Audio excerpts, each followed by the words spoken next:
안녕하세요. 신양교회 정혜우 목사입니다.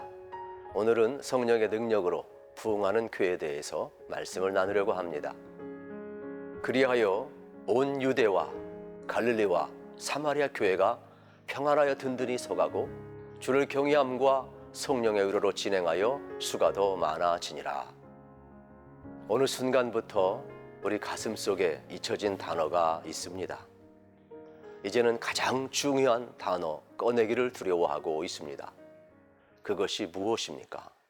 부흥입니다.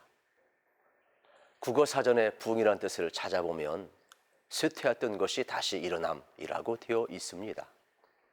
우리가 흔히 쓰는 영어로 리바이벌이라고 합니다. 그 뜻은 다시 살아나는 것입니다. 기세가 약했던 것이 다시 활발하게 일어나는 것입니다. 회복되는 것을 의미합니다. 저는 부흥이라는 단어를 보면 가슴이 막 뜁니다. 부흥의 찬송을 찾아보니 참 많이 있더라고요. 그 중에 황무한 이 땅에 성령의 바람 불어와 다시 부흥의 물결에 일어나게 하소서라고 찬양할 때 가슴이 정말 뜨거워졌습니다. 오늘의 시대를 위기의 시대라고 합니다. 그런데 역사 이래 위기가 아닌 시대가 없었습니다. 개인도, 가정도, 교회도, 나라도, 경제도, 도덕과 윤리도 세계 모든 나라 모든 면에서 위기에 직면해 있습니다.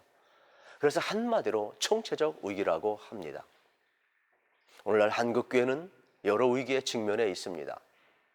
코로나 이후 침체된 예배 현장, 미래교회를 이끌어갈 다음 세대의 감소 현상, 정치 이데올로기에 따른 좌우 이념의 갈등 양상, 세속주의 가치관과 물질주의, 기후의 환경위기, 도덕성을 상실한 기독교, 이단, 사이비 집단들의 여러 형태들이 있습니다.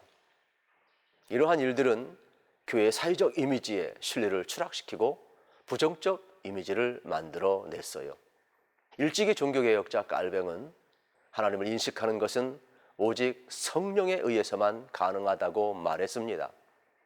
하나님을 아는 것은 오직 성령으로만 가능하다는 것입니다. 성령이 아니고서는 예수님을 그리스도라고 믿을 수가 없다고 했습니다.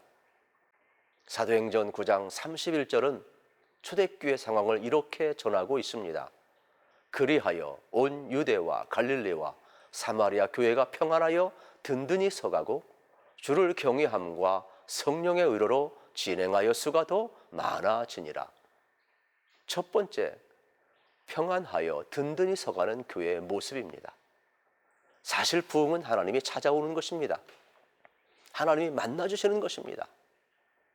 그래서 부흥은 여러 가지 모습이 있습니다. 회개하는 것도 부흥입니다. 내가 변화되는 것도 부흥입니다. 각성하는 것도 부흥입니다. 꼭 숫자만이 아닙니다. 교회가 질적으로 변화가 오면 그것이 부흥입니다. 이것이 회복입니다. 성령님은 교회가 평안하여 든든히 서가게 하십니다.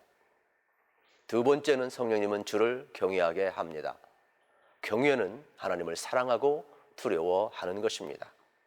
우리가 교회에 오면 하나님 앞에 잠잠해야 하는 것입니다. 항상 하나님 앞에 살아가는 고람대오의 삶이 주를 경외하는 삶입니다.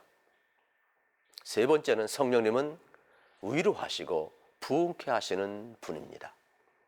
성령님의 위로를 받고 격려를 받게 되면 그 수가 많아진다는 것입니다. 초대교회가 경험한 부흥은 성령님의 인도하심과 능력에 의한 것이었습니다. 사람이 하는 것이 아닙니다. 부흥의 주체는 성령님이십니다. 성령님이 역사할 때 거부하지 마시고 순종할 수 있기를 바랍니다.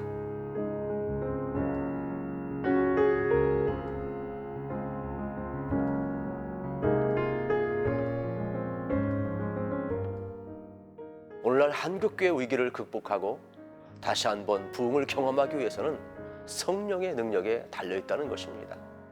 우리 모두 하나님의 말씀과 기도로 거룩하여 성령 충만함으로 전도와 봉사의 삶을 사는 현장 제자들이 다 되시기를 축복합니다.